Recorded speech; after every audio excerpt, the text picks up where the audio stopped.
అందరికీ నమస్కారం. నా పేరు శ్రీకాంత్ శర్మ. శైవం, వైష్ణవం ఈ మధ్య కాలంలో ఈ రెండింటికి భేదాన్ని చూపిస్తూ పబ్లిక్గా నానా దుర్భాషలాడుతూ ఉన్నటువంటి సందర్భాలు చాలా చూస్తూనే ఉన్నాను. ఒకప్పుడైతే కనుక రాజ్యాలే కూలిపోయాయి, యుద్ధాలే జరిగాయి, శైవం వైష్ణవం అనుకుంటూ. సరే, కాలక్రమేణా కొంతమంది మహానుభావుల పుణ్యమా అని అన్నీ సమానమే అనేటువంటి భావనలోకి ప్రజలు రావడం అనేటువంటిది జరిగింది. ఆ కాలం నుంచి అందరినీ సమానంగా ఆరాధించడం అనేటువంటిది కూడా జరిగింది. అయితే ఇన్ని సంవత్సరాల తర్వాత ప్రస్తుతము కొంతమంది శివద్వేషంను వెళ్ళగక్కుతూ ఉన్నారు. శివుణ్ణి కేవలము రాక్షసులు మాత్రమే పూజిస్తారు, విష్ణువును దేవతలంతా పూజిస్తారు అనేటువంటి అభిప్రాయాలను సోషల్ మీడియా వేదికగా కొంతమంది విషాన్ని కక్కుతూ ఉన్నారు. శ్వాస్ అనేటువంటి ఒక సంస్థ, పూర్తి పేరు శ్వాస్ యొక్క పూర్తి డెఫినేషన్ ఏంటంటే శ్రీ వైష్ణవ ఆగమ సంప్రదాయ సేవా సమితి. దీనిని శ్వాస్ అని పిలుస్తారన్నమాట వాళ్ళు.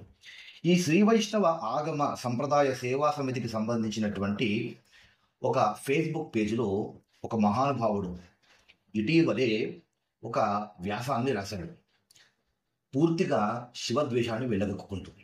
అసలు ఆయన రాసింది ఏంటి మీకు స్క్రీన్ మీద చూపిస్తున్నాను, చూడండి. శ్వాస్ శ్రీ వైష్ణవ సేవా సమితి, దేవతలంతా విష్ణు భక్తులే, ఇది సత్యం, చారిత్రాత్మక ప్రమాణం కూడాను. రాక్షసులంతా విష్ణు ద్వేషులే, విచిత్రం. ఆ రాక్షసులంతా పూజించేది శివుడినే. ఈ మాట అండర్లైన్ చేసుకోండి. ఆ రాక్షసులంతా పూజించేది శివుడినే. విష్ణు భక్తులైన దేవతలు ఎప్పుడూ శివుడిని ద్వేషించలేదు. ఎక్కడా ఎటువంటి కథలు కూడా లేవు. ఆశ్చర్యం. శివభక్తులైన రాక్షసులు ఎవ్వరూ విష్ణువుని ఆదరించలేదు, ద్వేషించేవారు, సమానం అనుకోలేదు. ఈ మాటలు కూడా అండర్లైన్ చేసుకోండి.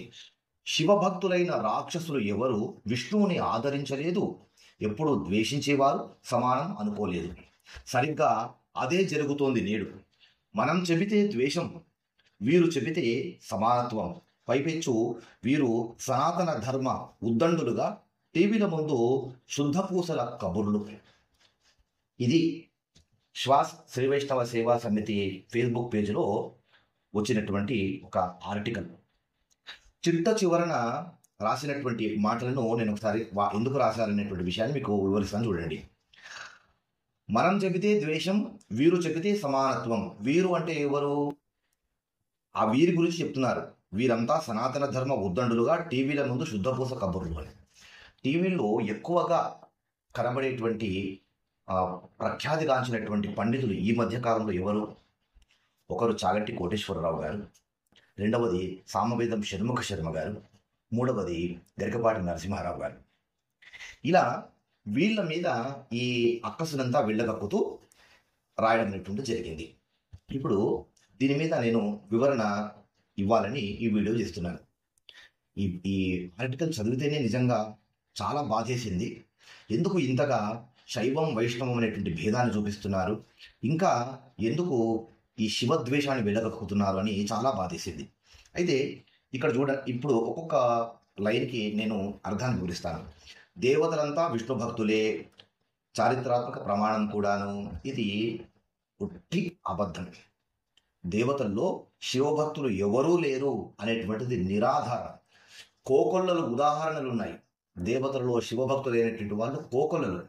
అందులో ప్రథమంగా రాముడు శివభక్తుడు, నారాయణుడు శివభక్తుడు.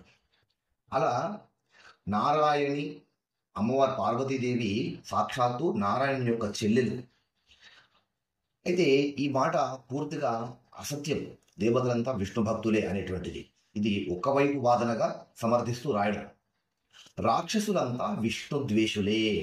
ఈ మాట గురించి నేను ఇప్పుడు వివరణ ఇస్తాను, చూడండి. రాక్షసులంతా విష్ణు ద్వేషులే, శివభక్తులైన రాక్షసులు ఎవరు విష్ణువుని ఆదరించలేదు. ఈ రెండు మాటలు జాగ్రత్తగా మీరు గమనించండి. ఇప్పుడు ఈ శ్వాస్ అనేటువంటి ఆ సమితి వాళ్ళకే డైరెక్ట్గా అడుగుతున్నాను. రాక్షసులంతా శివభక్తులే అయితే కనుక ఏమండి, రామాయణం ప్రకారము మరి విభీషణుడు అపార రామభక్తుడు కదా. మరి విభీషణుడు ఎవరు? రాక్షస వంశానికి చెందినటువంటి వాడు కదా. అలాంటి విభీషణుడు చిరంజీవిగా నేడు వరాన్ని పొంది చిరంజీవిగా ఉన్నాడు కదా ఇప్పుడు. అలాంటి విభీషణుడు అపార రామభక్తుడు కాదా? ఇది నెంబర్ 1 పాయింట్. తర్వాత ప్రహ్లాదుడు ఎవరు? హిరణ్యకశిపుని కుమారుడు. హిరణ్యకశిపుడు రాక్షసుడైతే ప్రహ్లాదుడు కూడా రాక్షసుడే కదా. మరి ప్రహ్లాదుని మించినటువంటి నారాయణ భక్తుడు ఎవరైనా ఉన్నారా? మరి ప్రహ్లాదుడు నారాయణుని ఎప్పుడు కూడా నిందించలేదే. మారీచుడెవరు? రాక్షసుడే కదా. రాముడు కొట్టినటువంటి ఒక్క బాణపు దెబ్బకి బుద్ధి తెచ్చుకొని రామనామస్మరణ చేసుకుంటూ సాక్షాత్తు రాముల వారినే రామో విగ్రహవాన్ ధర్మ సాధు సత్య పరాక్రమ అని చాటి చెప్పినటువంటి వాడు. ఆ వాక్యాన్ని ఇప్పటికీ కూడా ఆర్షధర్మం సనాతన ధర్మంలో రామో విగ్రహవాన్ ధర్మ అని మారీచుడు చెప్పినటువంటి వాక్యాన్ని మనం ఉచ్చరించడం లేదా? అలాంటి మారీచుడు రాక్షసుడు కాదా? ఆ మారీచుడు రామభక్తుడు కాదా? ఇలా మనం పురాణాల్లోకి వెళ్తే అనేకమైనటువంటి ఉదాహరణలు ఉన్నాయి. నేను ఈ సబ్జెక్టు మీద ఏమాత్రము ప్లాన్ చేయకుండా, స్టడీ చేయకుండా వెంటనే ఈ ఆర్టికల్ చూసిన వెంటనే కొన్ని ఉదాహరణలు ఇచ్చి మాత్రమే నేను ఈ వీడియో చేస్తున్నాను. దీన్ని కనుక నేను సాధన చేసి ఇంకా ఎవరెవరు విష్ణు భక్తులు రాక్షసుల్లో ఉన్నారు అని తీస్తే కనుక పెద్ద చిట్టా వస్తుంది. ఏమంటే అంతెందుకండి, ఇప్పుడు రాక్షసులు అంటే హిరణ్యాక్షుడు, హిరణ్యకశిపుడు, తర్వాత రావణుడు, కుంభకర్ణుడు, తర్వాత కంసుడు, శిశుపాలుడు, దంతభక్తుడు, వీళ్ళంతా కూడా రాక్షసులు. వీళ్ళతోనే విష్ణుమూర్తి యుద్ధం చేయడము, వీళ్ళని హతమార్చడము, విష్ణుమూర్తి ఒక అవతారాన్ని హతమార్చడం అనేడం జరిగింది.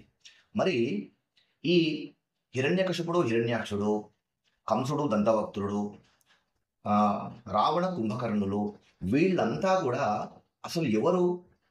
జయ విజయులే కదా. జయ విజయులే శాపవశాత్తు ఇలా 3 యుగాల్లో రాక్షసులుగా జన్మించారు కదా. మరి ఆ జయ విజయులు ఎవరు? నిరంతరము హరిసేవ చేసుకుంటూ ఉండేటువంటి నారాయణ భక్తులు కాదా. కనుక ఇట్లా దయచేసి మీ హాఫ్ నాలెడ్జ్తో దయచేసి ఇప్పుడున్నటువంటి ఆధ్యాత్మిక మార్గంలో ఉండేటువంటి వాళ్ళను చెడగొట్టకండి. ఇప్పటికే మన ధర్మం మీద మహమ్మదీయులు, క్రైస్తవులు దాడి చేస్తూ ఉన్నారు. మనము వాళ్ళని ఎదుర్కోవాలండి.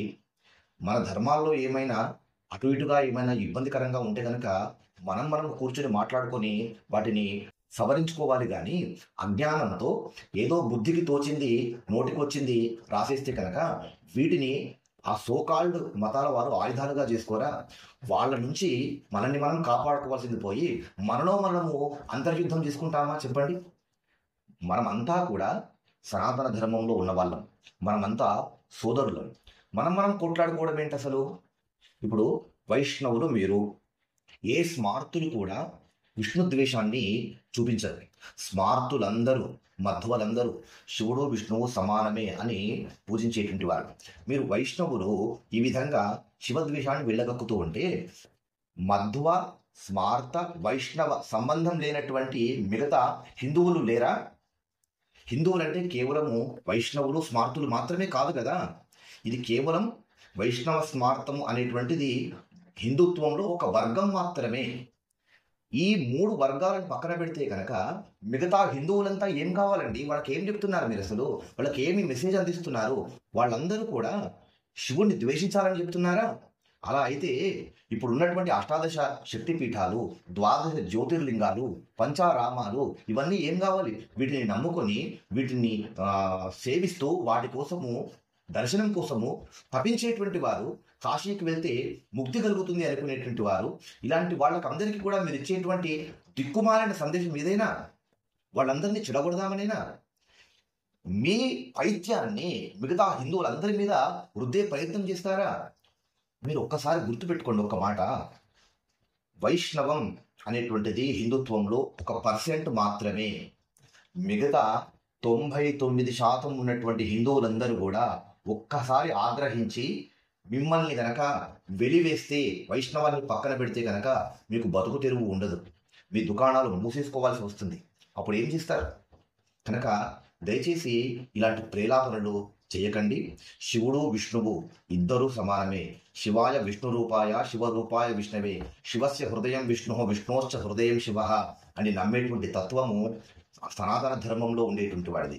సాక్షాత్తు విష్ణుమూర్తి చెప్తాడు, మద్భక్త శంకరద్వేషి మద్వేషి శంకరప్రియ తావుభౌ నరకం యాంతి యావచ్చంద్ర దివాకరవు అని సాక్షాత్తు విష్ణుమూర్తి అంటాడు.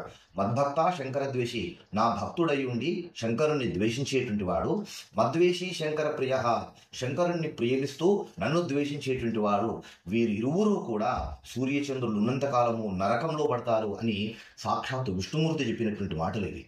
కనుక ఇట్లా హాఫ్ నాలెడ్జ్తో మీరు సోషల్ మీడియాను చెడగొట్టకండి, హిందువులను చెడగొట్టకండి. అందరము కలిసి మన ధర్మాన్ని మనం కాపాడుకోవాలి. ఇతర ధర్మాలను మనం ఎదుర్కోవాల్సినటువంటి పరిస్థితుల్లో ఇలాంటి వ్యాఖ్యలు చేయడం అనేటువంటిది చాలా దురదృష్టకరం, శోచనీయము. దయచేసి ఇప్పటికైనా కానీ మీరు ఇలాంటి ప్రేలాపనలు చేయకుండా మీ మనస్సు మారాలని సాక్షాత్తు ఆ శివుడిని, ఆ నారాయణమూర్తిని కోరుకుంటున్నాను. మీకు మంచి బుద్ధిని, సద్బుద్ధిని, జ్ఞానాన్ని ఇవ్వాలని ఈశ్వరుని కోరుకుంటున్నాను. జై హింద్, జై భారత్, వందే మాతరం. నమస్కారం.